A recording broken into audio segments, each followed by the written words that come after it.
Manifesto ప్రవేశపెడుతూ 2019 మేనిఫెస్టోలో అమలు చేయని అంశాల గురించి కాంగ్రెస్ పార్టీ ఈరోజు ప్రశ్నిస్తుంది. కాంగ్రెస్ పార్టీ ఆంధ్ర రాష్ట్రంలో ప్రత్యేక హోదా కోసం కొట్లాడుతున్న ఏకైక పార్టీ.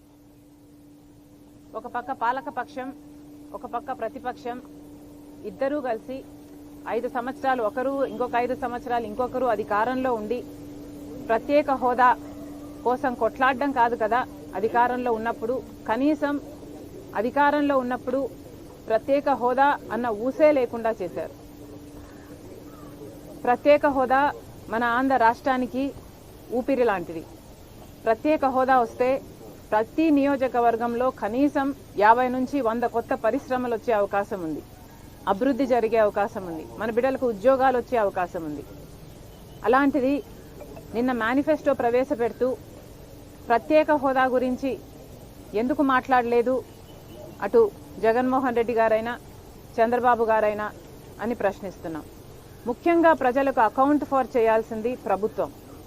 ప్రభుత్వం అధికారంలో 5 సంవత్సరాలుగా జగన్మోహన్ రెడ్డి గారు ముఖ్యమంత్రిగా అధికారంలో ఉన్నారు. మరి కాంగ్రెస్ పార్టీ ప్రశ్నిస్తుంది, అధికారం ఉండి కూడా మీరు మేనిఫెస్టోను ఎందుకు అమలు చేయలేదు? మీ మేనిఫెస్టోలో 2019 మేనిఫెస్టోలో ప్రత్యేక హోదా లేదా? ప్రత్యేక హోదా గురించి మీరు కొట్లాడతామనుంది. ప్రత్యేక హోదా ఎమ్మెల్యే ఎంపీలను ఇస్తే మేము రాజీనామాలు చేసైనా సరే, మేము కొట్లాడైనా సరే, బీజేపీ మెడలు వంచైనా సరే ప్రత్యేక హోదా తీసుకొస్తామని చెప్పిన మీరు ఇప్పుడు మళ్ళీ ఇంకొక మేనిఫెస్టో రిలీజ్ చేస్తున్నారు. మరి పోయిన మేనిఫెస్టో కథ ఏమిటి? పోయిన మేనిఫెస్టో మీరు నిలబెట్టుకునే సత్తా మీకు లేకపోతే మరి ఇప్పుడు కొత్త మేనిఫెస్టో నిలబెట్టుకుంటారు అన్న నమ్మకము మీరు ప్రజలకు ఎక్కడిస్తున్నారు? మీరు పోయిన మేనిఫెస్టో నిలబెట్టుకోకపోతే మీ క్రెడిబిలిటీ ఏమిటి? కొత్త మేనిఫెస్టోకి ఉన్న విలువ ఏమిటి? పోలవరం ప్రాజెక్టు ఏమైంది?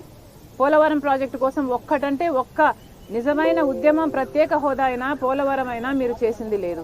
పోనీ అమరావతి అయినా, పోనీ క్యాపిటల్ సిటీస్ అయినా 3 అన్నారు. 3 ఒక్కటైనా కట్టారా?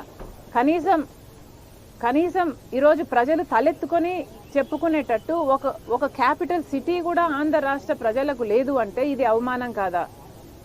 పోయిన మేనిఫెస్టోలో మీరు పెట్టిన అంశాలు పూర్తి మద్యపాన నిషేధం.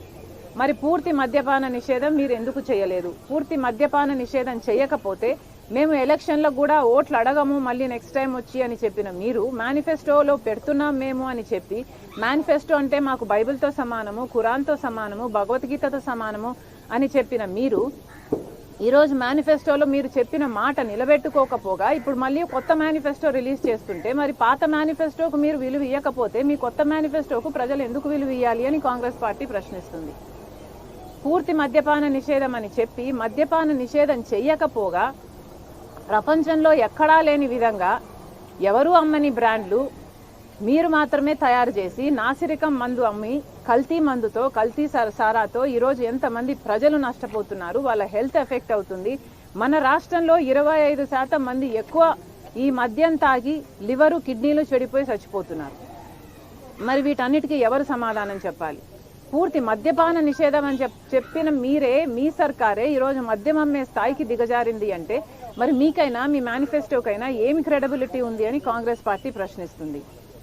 ఈరోజు జాబ్ క్యాలెండర్ గురించి పోయిన మేనిఫెస్టోలో మీరు చెప్పిన అంశము ప్రతి జనవరిలో సంక్రాంతి ఎలా వస్తుందో జాబ్ క్యాలెండర్ కూడా అలా వస్తుంది అని మీరు చెప్పారు 5 సంవత్సరాల క్రితం. మరి దాని మాట ఏమిటి? జాబ్ క్యాలెండర్ ఒక్కటి కూడా 5 సంవత్సరాలు గడిచింది, 5 సంక్రాంతులు గడిచాయి, కానీ జాబ్ క్యాలెండర్ మాత్రం ఒక్కటి కూడా రాలేదు. మరి మీరు ఏం సమాధానం చెప్తారు? 2,30,000 ఉద్యోగాలు ప్రభుత్వ శాఖల్లో ఖాళీగా ఉన్నాయని మీరే చెప్పారు 5 సంవత్సరాల క్రితం. ఆ ప్రభుత్వ శాఖల్లో ఉన్న ఉద్యోగాలను మీరు ఇప్పటికీ భర్తీ చేయలేదు. ఆ ప్రభుత్వ శాఖల్లో ఈ రోజు వరకు కూడా అవే ఉద్యోగాలు 2,25,000 ఉద్యోగాలు ఇంకా ఖాళీగానే ఉన్నాయి. మరి దానికైతే ఏమిటి? మరి బిడ్డలకు ఉద్యోగాలు ఎందుకు ఇవ్వటం లేదు? మీ కార్యకర్తలకు మాత్రం వాలంటరీ ఉద్యోగాలు ఇచ్చి అవి ప్రభుత్వ ఉద్యోగాలుగా చూపించి మభ్యపెట్టే ప్రయత్నం చేస్తున్నారు అంటే ఇంతకంటే దిగజారుడు రాజకీయం ఇంకొకటి ఉందా?